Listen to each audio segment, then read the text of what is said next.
inviting me. We'd be really happy to give more topics in the future. So if you'll let her know what you're interested in, then we can put something together for that. Contraception, just like almost everything in healthcare, has become very difficult to manage in the last few years because of all the different options and all the different information that's out there about what the science is behind the medicine. And so it gets very confusing for a lot of practitioners because of the vast amount of information.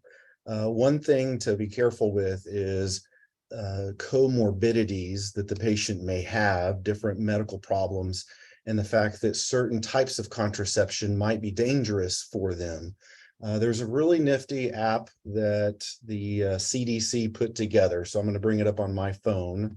So if you search for it in your search application, you'll say contraception CDC, and it'll come up. And it was a 2016 version. And you can go by on this app and put in your patient's information as far as what medical problems they have. And then it'll tell you the recommendations as far as these are more recommended, less recommended, or absolutely contraindicated. I can't say that it's extremely easy to navigate because some medical problems kind of might fall into one problem or another on their algorithm, but overall it's a really good app as far as looking at what is acceptable as an option with this certain medical condition. So just in general, contraception, of course, preventing pregnancy. However, a lot of the contraception medications or devices are used for other purposes as well. I have that discussion with a lot of teenagers with their parents saying, hey, you know, we're talking about a birth control here, but your menstrual problem is so bad that, you know, you need to think of this as a medication for your menstrual problem. And it doesn't necessarily give you license to, you know, use contraception for other adult things that, you know, you might not find appropriate for your age group. I'm going to go into the different types of contraceptives, categories, and then some specifics on each. And then I'll go towards your questions. That I'll first start with the ones that are listed. And to start off by saying, I don't have any conflicts of interest. I don't have a sponsor, or I'm not being paid by any certain company. So I will list a couple birth control by name that I do recommend for certain problems, but I'm in no way giving it based on any sort of payment or sponsorship or anything like that. These are my personal opinions and what I have found through experience, especially over the past several years when things have changed some. The first broad category that are really people are familiar with are the oral contraceptives. These are combined, usually, estrogen and progesterone, and they have different formulas of each. Some have a higher strength of estrogen, some a lower strength. There's even a couple recent additions to the market that change the type of estrogen. And then the progesterones, there's several, over 5 different progesterones. And again, those will have different strengths as well. There is a progesterone only pill. There's 2 of them now. One generic that's been out, norethindrone, for a long time, and then one Slynd, which is a drospirenone only, that's only been out for a couple of years. And some of them are what's called monophasic, which means it's the same dose every day during your active pills. And then, of course, the hormone-free interval that allows you to have a period. There's some that are triphasic that have been along for a long time, which is each week a different dose, trying to mimic some of the menstrual cycle that's natural, where there's different hormones at different times. And then after that, they've gotten into some extended actives where they might extend the monophasic pill. Instead of 3 weeks of the pill being the same formula and 1 week of placebo, they'll extend into that week off to where it'll be 24 days of active pills. So like a week and a half of active pills and only a half a week of inactive pills. They have some that are 3-month active pills. So like a Seasonique, where it's The first 3 months of it are all the same monophasic pill, and then 1 week of not completely placebo. They'll put some estrogen in there, but they're taking away the progesterone in order to have a withdrawal bleed. There has been one Librel, which is a continuous active, always the same medication every day, but that's hard to find anymore. People were having trouble as far as managing the bleeding unexpectedly, and so it is hard to find that one. So with oral contraceptives, some of the questions I have are, how long before I start it is it effective? You really want to make sure that anywhere between 10 and 14 days, and so I say 14, that when you start the pill for the first time, that you're not relying on it, because the hormone is getting through your body. It's making changes as far as the receptors in the brain and then the ovary. And so if there was already an egg starting to mature as far as a follicle and release, it won't necessarily stop that if it already started the process. So it takes about 2 weeks before you can rely on it respectively for contraception. Now, once you've been on it and you've gone through your hormone-free interval and you've gone to the next month, you're still considered covered completely, as long as you don't change or take something that might interfere with the birth control pill. Birth control pills are usually really well tolerated as far as having a regular cycle. If you use the regular ones that are hormone-free interval once a month, some people really feel more comfortable having a period every month. They feel reassurance, but they're also able to be tailored different ways. You can use one of them that is extended active, like Seasonique, that will have 3 months of no period and then a period. The studies are clear that it's very safe to do that. It doesn't interfere with any long-term consequence of not having a period. And in fact, when you stop a pill after being on it for a long time, you're actually more fertile for that first month, because your body's kind of having a rebound from being suppressed into, coming back to work, doing the things that it's supposed to do, and might have a higher chance of pregnancy for that first little bit. There's plenty of data that shows that some people don't tolerate hormonal birth control as well as others. Used to, we kind of said, oh, I'm sure it's just something that's normal or no consequence. But in the last 10 years, there's been some psychiatric studies that have shown that the receptor in the brain for anxiety, GABA, is very similar, almost identical to the estrogen receptor as far as the shape. And so there is some cross reactivity as far as my natural estrogen that my body makes has a calming effect on me, and I have less anxiety when it's there. And then maybe when my period's about to start on a normal day at a normal cycle, I might get irritable, angry, anxious, upset, depressed, because that natural estrogen that is usually there is going away. And when that estrogen and progesterone level fall, it's a signal to the uterus that you didn't get pregnant, and to go ahead and release the uterine lining and clean the house and get ready for next month before it starts. Well, the ethinyl estradiol, which is the big component for almost all combined hormonal contraception, is a very potent binder to block that estrogen receptor.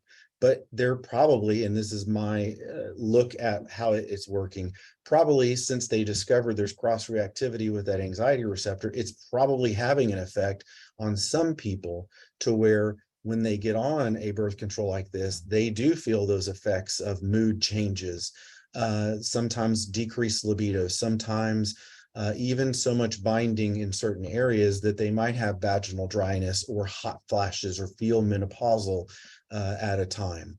So I don't take that just lightly anymore, now that there's data that's showing, that this is scientifically real, and we have a good basis to tell you that this is going on.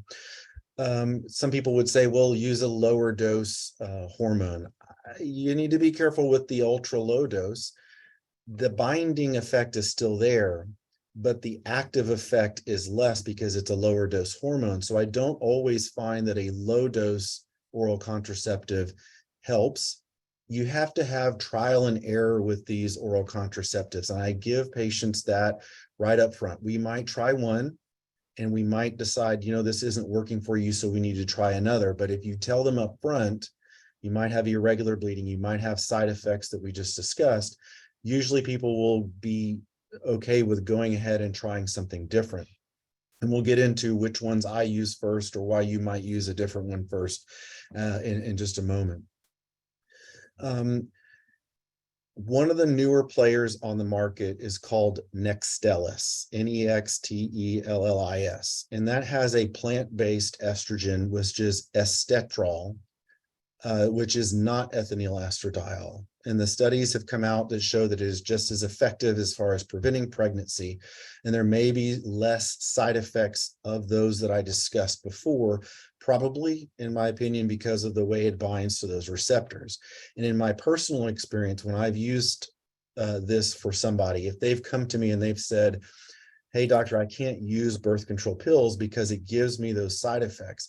If I say, okay, let's try this new one because there's something different, about 70% of the time, the patient comes back and says, wow, I feel fine on this medicine. I don't lose my sex drive and I'm not having irritability and mood changes. I like it. I can use it. Still about 30% of the time, the patient comes back and says, well, I still feel those side effects and it's not going to work for me. So it's by no means perfect, but I do find that it does help a lot in somebody who has those side effects that still would like to try this type of contraception. With being a new medicine only been out for the few years, of course, insurance, looking at coverages, it's very challenging. One of the local providing drug reps has said that there's one pharmacy that if I send it to that pharmacy in San Antonio, they'll do a mail order thing and they'll try to get prior authorization first. And if not, then they'll sell the patient at a discounted price compared to what other prices would be. And I think it's a Good Sense pharmacy. It's a local pharmacy there in San Antonio. I've had good success when somebody has not been able to get it through the regular insurance and the regular pharmacy, with them getting it through the mail with that pharmacy and that formula. One that's somewhat similar that's been out a little bit longer is Natazia, Natazia, and I'm sorry, I might have misspelled it. But Natazia has a different estrogen as well. It's been out for about 10 to 15 years. So the coverages are starting to get a little bit better on that one. Its estrogen is different, not quite as natural as the Nextstellis, but I have had several people that have been in the same category of the hormonal one doesn't work for me, and they try this one and it seems to work better for them.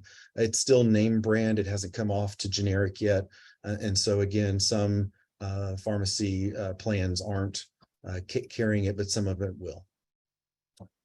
So when you use these oral contraceptives, they're suppressing the lining of the uterus, as well as suppressing ovulation through not letting the ovary build that dominant follicle and ovulate. Some people will get to where they're taking their birth control pill the right way every day, and they'll have no vaginal bleeding when it comes to their hormone-free interval, and that'll freak them out that they're not getting a period. You have to reassure them that if they're on the medicine the right way, sometimes that suppression of the lining is so much that there really isn't much lining to shed during their period.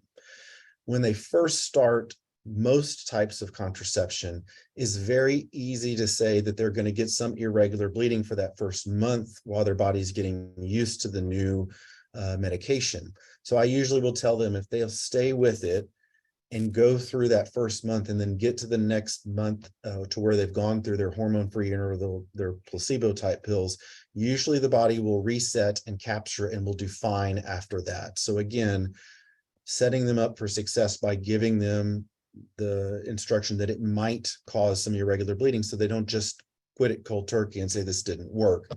I usually have somebody back about 6 to 8 weeks after starting their pill when they've never done it before, so that we can kind of go over what side effects or what symptoms, what pros and cons that they're having.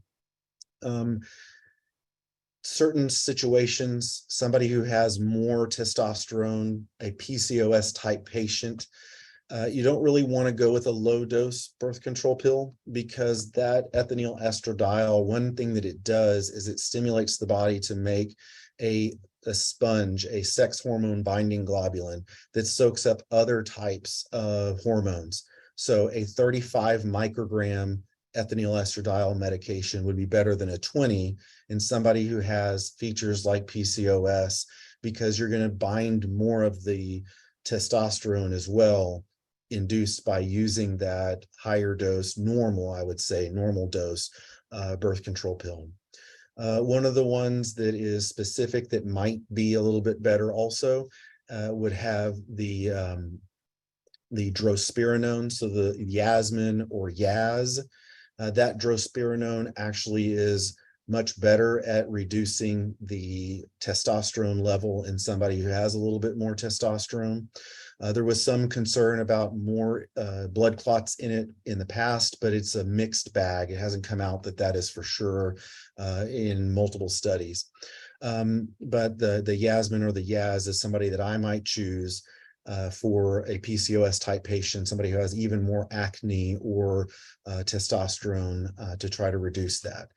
With that, you have to be careful because it could interfere with other medications. So if they're on some sort of a medicine that might change their potassium, you don't have to check someone's potassium if they're just a standard regular patient. But if they have comorbidities and might have a problem with potassium metabolism and kidney function, you might want to, you're recommended to check a potassium level about 3 weeks after starting someone on drospirenone in that specific case. The extended active pills have been studied for many years. When I was in residency, one of our hormone gurus, Dr. Patricia Shulak, was very big on extended active pills. She would tell the patient, I'm giving you this regular pill pack, and you're going to not take the hormone-free interval. You're going to only take the active pill every single day. It is a benefit as far as if the patient is well controlled on their birth control and doesn't have breakthrough bleeding, you can extend that time for a long period of time that the patient won't have a period, but also their hormone level won't drop when they get to the placebo effect. So they'll have less headaches if they have menstrual migraines, less irritability if they have PMDD, or if they have heavy bleeding, they'll have less bleeding because they won't have a period every month. So the Seasonique, like I told you, is one that's commercially available that does that hormone reduced interval every 3 months, but you can take a regular pill pack, tell the patient, hey, I'm going to give you 4 packs instead of 3 for a 3-month supply. Write a note on the line to the pharmacy. Patient will be discarding inactive pills, 4 packs for 3 months. Sometimes in the signature, the instruction line, the insurance wants you to say, take active pill continuously in order for it to be covered. One thing you'll have a problem with sometimes when you extend the pill pack like that is some people will get a persistent breakthrough bleeding eventually. The body will start to have some spotting, and then the patient can't really get rid of it. What we do is we'll take a hormone-free interval and we'll tell the patient you're going to stop all your pills for 3 days, and then you're going to pick right back up where you left off. And you'll usually have a withdrawal bleed that'll reset. Now you can only do that hormone-free interval, take the day off, once every 3 weeks, because if you do that again next week, now we're in a part where the pill and the ovary are going to be out of sync, and it might be able to trip over into ovulation because of the irregular time of taking it. So I only allow them to do that if they've called me and I've specifically given them the instruction to. Next general category, they have a couple patches, Xulane and the original one that came on the market, Ortho Evra, they've changed now to generic. The generic version of the patch might have a little bit tougher time as far as adhesive. Sometimes people find that the glue isn't good enough and they need to write brand medically necessary to get the name brand. They have a new version, Twirla. Again, when you have a new patch, a new medicine, difficult to get insurance to cover. That one is a lower dose, and it specifically says above a certain BMI. And I don't want to quote you the exact BMI, whether it's 30 or 35, But please look it up if you're going to use that one, because it's not indicated for people above a certain BMI, because their dosing is lower than the other original, and it could cause pregnancy because of lower dosing. It is the same medicine, but it is transdermal. I have a lot of young teenagers that are starting things for the first time that prefer that transdermal instead of an oral pill, because they're not having to think about it every single day. They wear it. Just make sure you go through with them where it's appropriate to put it on. They should never put it in the chest area around the breast, because it's too high of a dose to stimulate the breast tissue. Any place that doesn't necessarily have hair, people put it on their back, on the tops, or on their shoulders, above the pubic line where the hair stops, or on their belly. You have to switch the patch every week. So you go through it very specifically with them, that they have a phone. They set a calendar date that it reminds them every Monday they're going to take a patch off, put a new patch on. They do 3 weeks of patch and then 1 week off. Again, several years ago, they figured out that the dosing administration was a little bit higher than they expected. So there was some concern about DVT being higher. What I tell people is, overall, your risk of DVT during pregnancy is much higher than any of these birth control by themselves. So as long as they don't have a contraindication because of DVT significant in the family or personal, then they're less likely to get it on this medicine than if they got pregnant and the hormone level in pregnancy is much higher. They don't really feel as comfortable doing the hormone-free interval with continuous active patches because of that finding that it was a little higher dose. So I don't really counsel my patients that it's okay to always take an active patch every week. The birth control rings are out there. These are little flexible rings. They're about that size right there. The way I explain it to patients is you flex it and fold it into a shape that's like a line, and you would place it inside like a tampon.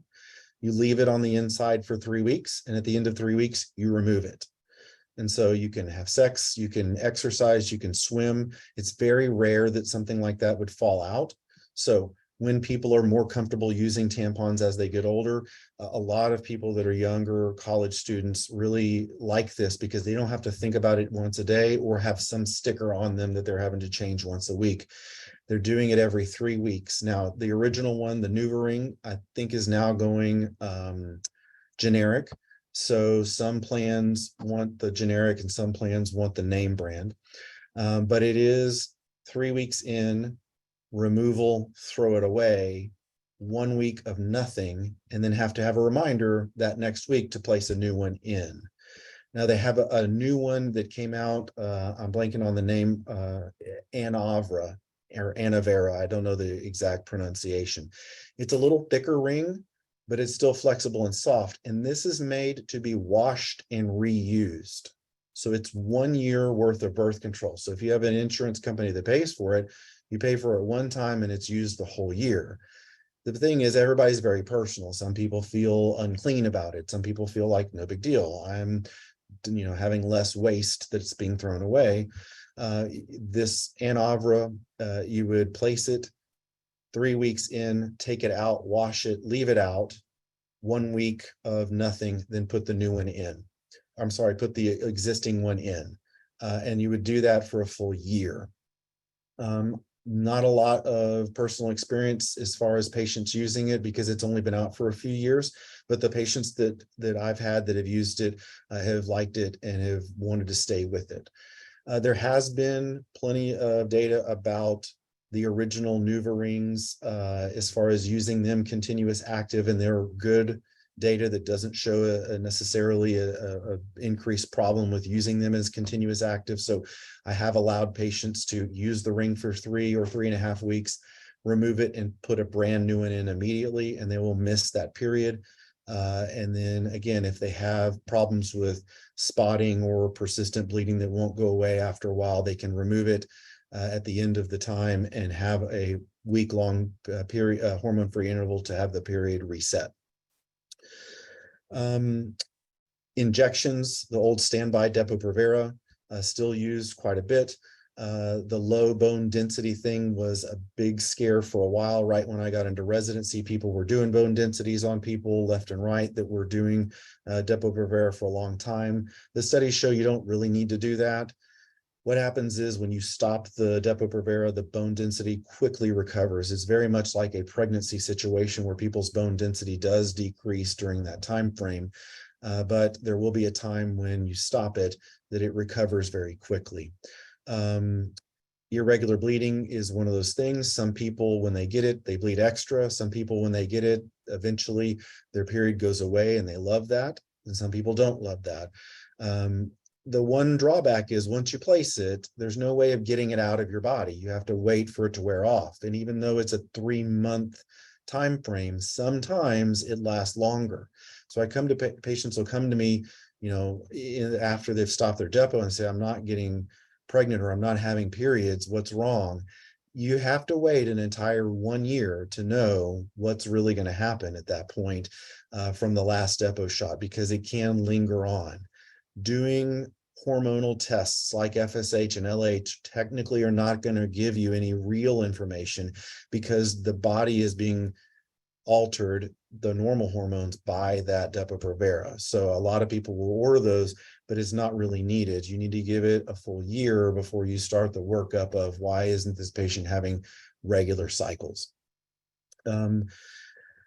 Similar to the Depo-Provera, and again, all those before have been combined estrogen, progesterone. The Depo-Provera is just progesterone, so people who have hypertension aren't necessarily a contraindication. People who smoke aren't necessarily a contraindication. Even people with history of blood clot is not as much of a contraindication. Now, you'll still see on that side I showed you from the CDC some lower ratings, and that's because if you are on Depo-Provera for a long period of time, progesterone only, over a long period of time, it can affect cardiovascular profile as far as cholesterol and plaque. And so that's why they're saying, well, maybe something else might be better, but it's not completely contraindicated because of long-term use, especially later in life, as far as cholesterol interference and plaque. Going back one more time quickly to the oral contraceptives, I mentioned it, but the ones that are progesterone only don't have the contraindication for somebody who has a history of like a smoking or a condition which you wouldn't want to use it, like uncontrolled hypertension, but they're a little less effective than the ones that have the estrogen and progesterone. So somebody asked a question, do you have to take it the same time every day? That one for sure, yes, you'd have to take it the same time every day because it's less effective. The others aren't as important, but it's a good habit to take them the same time every day. So it's a habit that they don't forget. So moving back to the progesterone injection, now is the implant that's progesterone. So the Nexplanon, they used to have something, Norplant, that had multiple sticks. Then they went to Implanon, which was a single stick. And then they figured out, well, we might want to make this where you can see it on X-ray of some sort. So they added something to it to make it Nexplanon. It's a device that looks like a toothpick. It's placed in the arm, on the upper part of the arm. Recently, they've told us to move it instead of it underneath the biceps to go more towards the triceps to reduce the risk of nerve entrapment. It's a 3-year medication, but it doesn't have to be left for 3 years. If somebody wants to get pregnant or doesn't like the side effects after months or after years, you're welcome to have it removed. If somebody likes it and wants to use it for longer than 3 years, no problem. We remove it and replace it immediately with a new one. This one, much like Depo-Provera, will cause some irregular bleeding. The majority of people have less bleeding than they would with their period. There are some people that have more bleeding. Some people will have no period at all. Some people will just have irregular bleeding at times. And then there will be some people that will have some amount of bleeding just about every day or every other day. And that can be frustrating as far as, lifestyle, but also concerning. The thing is, there's no real good way of predicting it. I've had people who've tried Depo-Provera that have had bad bleeding problems, but they get on Nexplanon and they don't have bleeding problems. So even though it's both progesterone, they're different. And sometimes it acts differently. I've had friends, I've had sisters where one person will try it, they'll like it, the other one will try it and they don't like it because of bleeding problems. So it really is a trial and error thing. You have to explain to people, don't feel like this is a long-term commitment. It's not like Depo-Provera where we can't get it out of you. It's done in office, very good success rate, almost no chance of pregnancy if you don't get pregnant while it's starting to work. So just like with Depo-Provera or birth control pills, patches, or rings, that very first time you place it or you use it, you've got to wait the 14 days before your ovary is suppressed and not making a follicle. Almost always when somebody's pregnant on a Nexplanon, it's because they either got pregnant right before and didn't know it because the pregnancy test wasn't positive yet, or they got pregnant right after. So I'll usually tell people when I place it, take a test a month later and then make sure. And then now we know that there's really no good chance of getting pregnant. The Nexplanon, if there's irregular bleeding, we can try other things to rescue it. There's been some studies using tamoxifen for short-term weeks at a time to try to change the lining of the uterus, and it's safe to do that. There's a study out there that you would have to look and see the exact days as far as when to use it. But sometimes I've had some success with that, or even trying a regular old birth control pill for a month or two. It's not a problem to give them a separate birth control if they don't have a contraindication to that. Sometimes that will cause the lining to kind of reset and then they can come off of it. And sometimes that'll rescue the Nexplanon to where they won't have problems. But if they've tried something or they don't like it, they don't want to try something, then removal is fine. And removing it within a few days, all the medicine is out of them and they go back to their natural state as far as what their periods are going to be.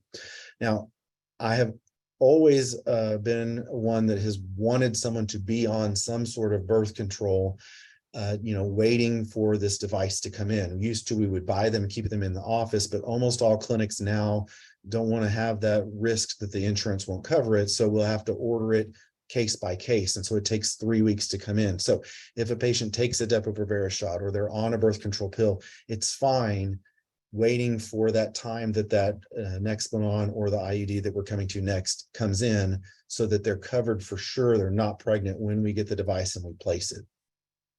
The next thing is intrauterine devices.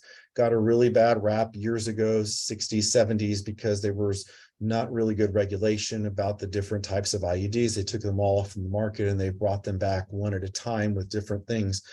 The number one player in the market for IUDs is Mirena IUD. It's a hormonal IUD that's placed inside the uterus.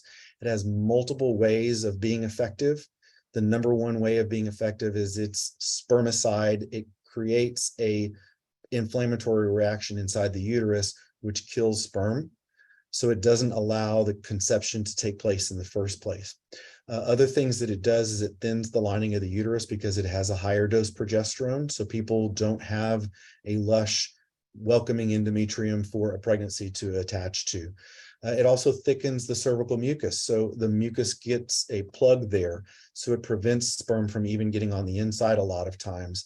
That actually comes to a safety mechanism as far as preventing pelvic inflammatory disease. The old style ones, the reason they were taken off is because it was easier for chlamydia, gonorrhea, and such to march up the strings and come into the uterus, find this environment, and cause PID. But the Mirena IUD causing a cervical mucus plug actually can help prevent some pelvic inflammatory disease. So there's less of a risk in somebody who's not in a married monogamous type relationship using a progesterone high normal dose Mirena IUD. The IUD is placed in the doctor's office. Again, won't start working until it's actually placed. This one starts effectiveness immediately, as well as the other IUDs. So if they're not pregnant that time, they're not going to get pregnant. I would also caution that, if conception happened within a few days before that, that embryo could be in the tube. And so I try my best to try to get it to where they're on their period when they're having the IUD placed, or that they've been on something continuously till they get up there. So somebody who came in randomly would have a risk of pregnancy if conception happened within a few days before the IUD placement. The other IUDs, the non-hormonal Paragard IUD, a little bit higher chance of pain with their menses, a little bit higher chance of heavier menses because there is no hormone in there suppressing the endometrium. It's a 10-year IUD. Of course, just like any of these other extended ones, if you want to have it out earlier, you can. Very effective. Anytime I've seen a pregnancy on a IUD, it's been this one. It has to be exactly in the right spot. And even then, the effectiveness is 99.1 versus the Mirena, which is 99.6. So I'm not saying it couldn't happen with any IUD, but that's the one that if I've seen it, it's been that one. Adequate placement on any of them is extremely important. I have placed them in people who've never had a baby before or teenagers. I try to shy towards the Mirena in somebody who's not in a long-term relationship because of the protection against pelvic inflammatory disease. The other IUDs that came out more recently, Skyla is a smaller one that is marketed to say, hey, you don't have to dilate as much, so it might be easier to place in someone who's never had a baby. I still rarely use it because I'm feel comfortable enough placing a normal size one, but it is available. It's only for 3 years and it doesn't suppress the endometrium enough. It does have progesterone, but it's not a high enough dose to cause bleeding to get better. The Kylena and there's one more, I blanked off the top of my head, the other, but they're very similar as far as a medium strength progesterone, not enough to stop bleeding all the time, but they're 5-year IUDs. The Mirena itself initially was a 5-year, then they said 7, then they said 8. So now it's 8. Doesn't matter when they had it placed, it's all, they're all 8. At that 5 to 8 year mark, the hormone level is reducing. So sometimes people who are used to having short light periods or no periods at all will start to have some heavier periods or more irregular periods. So they might refresh it just for the hormone effect. The Mirena is the only one out of the group that is FDA approved to treat heavy bleeding in someone who would use this type of a device. So I have some women who that's the reason they use the Mirena IUD. Their periods are heavy and they don't want to be on something they have to take every day. Maybe they already have their tubes tied. They're 41 and their tubes were tied 5 years ago and their periods are getting so bad. It is a real treatment for heavy menses that works very well without surgery. If I put in a Mirena IUD to 20 different women, in my personal experience, about one person comes back and says, I don't like it. Maybe there's too much pain. Maybe I'm having some hair changes where I'm having hair fall out or headache or mood changes. The progesterone is being released and local effect for most of it, but of course there is a little bit that does come out and can be in the bloodstream. But it is not contraindicated in a patient that has some sort of a clotting disorder. So that if you look on that app that I told you, I have some people who have a mechanical heart valve or they have a history of DVT. And I say, look, we can go through it. We can go through the data. You can talk to your hematologist, make sure everybody's on the same page. But it is safe to use that because it's just progesterone and the level is low enough that they haven't found that it affected cholesterol over long term or development of any kind of plaque in that area. Sterilization, I always go through that as far as male sterilization, female. It's for a man, it's on the outside of their body, much less risky than a surgery on the inside of their body, of the woman's body. With male sterilization, you have to be careful that when it's done, it is not effective immediately. It may take 2, could be even 3 months for the procedure to really work its way out. And there's been plenty of people that have gotten pregnant in that time frame where they weren't technically cleared. So they may the spouse may want to be on a birth control that's really reliable until the husband has had the vasectomy been cleared. Having your tubes tied, used to there was multiple different ways. We had things that were done in the office, things that were done in the hospital. We figured out that the little end of the tube, the fimbria, may have some increased risk of ovary cancer. And you say, well, it's ovary cancer. Well, tubal cancer and ovary cancer cannot really be distinguished by the time that they're found. 90% of the time, it's so far gone that you don't know where it started. So what we figured out and what we recommend now is if you're going to be sterilized, we recommend taking the entire tube out, including the fimbria. And that reduces your chance of ovary cancer in your life about 15%. And so whether it's done at the time of a delivery, C-section, or after the delivery, or I take someone to the operating room who's not pregnant or hasn't been pregnant, almost all the time I'm taking their entire tube out with their permission with that information. Now you can't have a reversal where you tie it back up again, but even those aren't always effective as they are. You always could have in vitro fertilization, with the reproductive endocrinologist, get eggs out of the ovary and then make the embryo and then place it inside the uterus. That's still an option. But most of the time now we're not tying it, we're removing it. If a patient still, for whatever reason, emotionally, ethically, they decide they just want it tied, which is removing the middle portion, I will still do that for them. So I'm going to go through this list that someone has provided me about different questions and then answer those. And then I don't see the little thing pop up for chat. Okay, I've clicked it open so you can send me a message for other questions. The first question says, fiance has a vasectomy. I'm not on anything currently. Should I be? And as long as that vasectomy has been tested to make sure that it is working, you don't have to be on anything for birth control. Some people choose to be as a backup method, and some people choose to be because of a medical reason, like we kind of went through before. I'm turning 40. Do you think it's wise to freeze eggs as a security net in the event I want to change in my mind to have another child? That's kind of a little bit in the late time. They would like for you to have your eggs frozen before 35, but it's still technically possible if you talk to the reproductive endocrinologist. I don't have all the information on egg freezing that's current, but I know the last time I looked it up, they really want someone before the age 35 if at all possible. But that would be a good question for them. Make an appointment, send them a message online. Every once in a while, somebody will answer that quick question online through their staff. Does birth control affect the length of time of my fertility if I'm on birth control for a long time? The answer is no. The birth control doesn't interfere with your body's eggs. Those go away whether you ovulate or whether you don't through a process of attrition. And some people will have earlier menopause and fertility problems than others.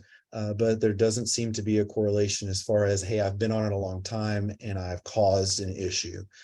Short term, like I said before, greater chance of being pregnant if you've been on a suppressive type birth control and immediately stop it, like a birth control pill or patch or ring for that first month or so. By taking birth control, are there any long-term side effects? Great question. If you're on a birth control like the hormonal suppression ones like oral or patch or ring, the studies show if you've been on them for 5 years, you will reduce your risk of ovary cancer in your life. And the way I talk about it is the mechanism of action is almost all cancers have to do with a chronic irritation of some sort. So smoking, your body's having to deal with that chronic lung irritation. DIP, the irritation of it being in your lip for long periods of time. Your body's having to fight that, and it doesn't always win that battle 100% of the time, and a irritation can turn into a cancer. So the ovary ovulates once a month on average. And so that irritation of that pop and the healing of that ovary every single month, yeah, your body's having to heal a chronic sore, the ovary, every single month. And by suppressing that ovulation over a long time, you actually are reducing the chance of ovary cancer. So that's a potential benefit. Breast cancer, there's data that shows no change, and there's several studies that show a worsening for risk of breast cancer. So in general, overall, probably a little bit higher chance of breast cancer, but less than the reduction of ovary cancer. So overall, less cancer. The way I kind of talk to patients about that is, these are hormones that are stimulating the breast, but your body makes its own hormone to stimulate the breast. So if you're more apt to get the cancer from the stimulation, you're more apt, whether it's the other hormone or your own body's hormone. So on average, if you're greatly concerned about having ovary cancer, you should probably stay away from the combined hormonal contraceptives. But in the general public population, it's not something that would cause most people to say, I'm not going to be on it. Are there different types available, pros and cons? We've gone over that. Who should and should not take birth control? So anybody that is trying to prevent pregnancy should use something. I didn't go into the device condoms and the new prescription that came out a couple of years ago is called Phexxi, and it's a gel, and it changes the pH of the vagina. So it's non-hormonal. I've only found one insurance that will pay for it so far, but it's not a traditional spermicide. It has better chances of preventing pregnancy, but it's not as strong as far as preventing pregnancy as the others. But it's Phexxi, and the patient places it vaginally before sex. If it's been a whole hour and they didn't have sex and now they're going to, they have to place another one. If they're going to have sex twice within the hour, they have to place the gel both times.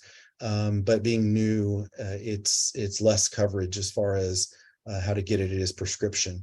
They found that when they're using the gel, they're probably less likely to get a UTI with it, but that was just one study. So anyway, the question was, who should be on birth control? You should be on birth control if you want to prevent pregnancy. If you have a certain condition, you might tailor one or the other to it, like we talked about. But I had a study when I was in residency of people as they get close to menopause, between 45 and 55, someone who was on the birth control pill daily, whether it was for preventing pregnancy or whether it was for a medical reason. And as long as their blood pressure was controlled easily with a medicine, it was not a contraindication. And we found that there was no way of determining when that person is actually menopausal coming off of the birth control. So we did blood tests looking at their FSH, LH, estradiol as they came off of it between 45 and 55. And surprisingly enough, the definition of menopause is no vaginal bleeding in 1 year. We could not find an actual lab test that told us for sure whether they were menopausal or not. The chance of pregnancy after the age 51 is so low that I'll usually transition them to a hormonal replacement therapy at that point. That's in a low, it's technically the same thing. It's just a much lower dose. And usually that lower dose is enough to keep them from getting pregnant at age 51. And so we just have that discussion, or they would use an IUD. How do you know if non-hormonal or hormonal is right for you? It's a trial and error thing. And again, like we talked about, don't just say all hormonal is the same, because I've had people between one or the other that it has worked well, and it's a trial and error. How soon after starting birth control am I protected? The IUDs are immediate unless the conception happened within a few days, but once it's placed, sex from that point is protected. All the rest, you got to give it 2 weeks. The package may say 10 days or 11 days, but I stick with the 2 weeks just to be safe. Most of the time, if I'm worried, I'll tell the patient, start it right away. You're not pregnant today. I've done the test, but you need to take a test 1 month later to be sure that there wasn't some sort of pregnancy that happened while we were getting on the medicine. Side effects, we've gone over that. Once I stop using it, how soon can I try to get pregnant? The answer is immediately. Like the Depo-Provera, it's going to take some time to wash out of your system, but that birth control pill, you stop it within 1 or 2 days, it's already going away in your system, and your ovary is waking back up to be able to get pregnant that month. I've had people where I've taken their IUD out and say, hey, you're going to get periods. If you miss your period, come in. And they never get a period. And they're like, well, I thought I was going to get a period, and they get pregnant immediately without their period. And so it's able to get pregnant right away, but with all of them except the Depo-Provera when to stop it. But it's specific because, you know, technically any month that you try, you really only have a 20% chance of getting pregnant. And that sounds low, but most people don't keep track and they're pregnant within a few months. Aside from abstaining, which are the most effective, the Mirena IUD is the most effective way of preventing pregnancy, even higher than a traditional tubal ligation, because of the multiple ways that it's used to stop pregnancy, not just one. Some tubal ligations fail because as you interrupt the tube, sometimes you don't get it all the way burned or all the way removed or all the way identified. So that's always a risk. But now that we're doing the complete removal of the tube, I think that's less risky than some of the older ways of tying. But the Nexplanon implant is really right there in the 99% once it's placed and once it's been there. That's another thing. It's a 3-year device, but they haven't had anybody get pregnant for that 4th year. So I have people that'll come in last minute saying, oh my goodness, it's going to expire. You have a whole year to wait. So let's get your new one in and get it swapped out. And then protect against STDs. The Mirena IUD doesn't protect you from getting an STD, but it protects it from moving up higher in your uterus. None of them protect against STDs from happening. So I always have to talk to patients about condom usage and appropriate healthy relationships and what's healthy and what's not. And so that's important. Do birth control pills need to be taken at the same time? We talked, the one that's really important is the progesterone only, but the others less important. But here's another thing, when people smoke, their metabolism for this is higher. Don't use a low dose pill. They may cycle under the pill. But for sure, those are going to be people that, you know, might want to take it for sure the exact right way every single time and use a 35 microgram pill. You're not contraindicated to stop it with smoking until the age 35. Some of the things that have come across the direct chat, if I choose a different type, you know, switching, do I need to wait for a period? The answer is no. You can switch from one to the other right away. As long as they're active in what they're doing, you don't have to have that time without something. I always tell people when I'm switching from one to the other, the period may be a little bit irregular because the body's getting used to the new thing. Are there chances of getting pregnant while on the birth control pill? Of course, yes. It's like a 8% chance with typical use, and that's because sometimes people don't take it all the right way. If it's perfect usage, it's only about a 3% chance, but it can be up to 8% chance with typical usage. But every single one is a little different as far as the failure rate. The ones that are long lasting, like I say, are less likely to fail. Have you heard of any information about semaglutide that's compounded and interfering with birth control? I haven't seen someone show me that the semaglutide interferes with it. I'd want to make sure that, you know, if it's just for weight loss only, or are they on it for diabetes or something, you know, to make sure that I'm not using a medicine that's contraindicated in diabetes, that's uncontrolled. Overall, hormonal replacement therapy helps with diabetes control. I don't know that there's the studies in that for contraception as far as changing it one way or the other, but I haven't seen where it interferes with you taking your birth control. I was thinking we'd be done early, but we didn't really get done early. We got done right on time. Well, I want to thank Heather for the opportunity to come and talk to you guys today. Birth control contraception, send me an email with questions, drbradford md@att.net, and look forward to hearing from you. Thank you very much.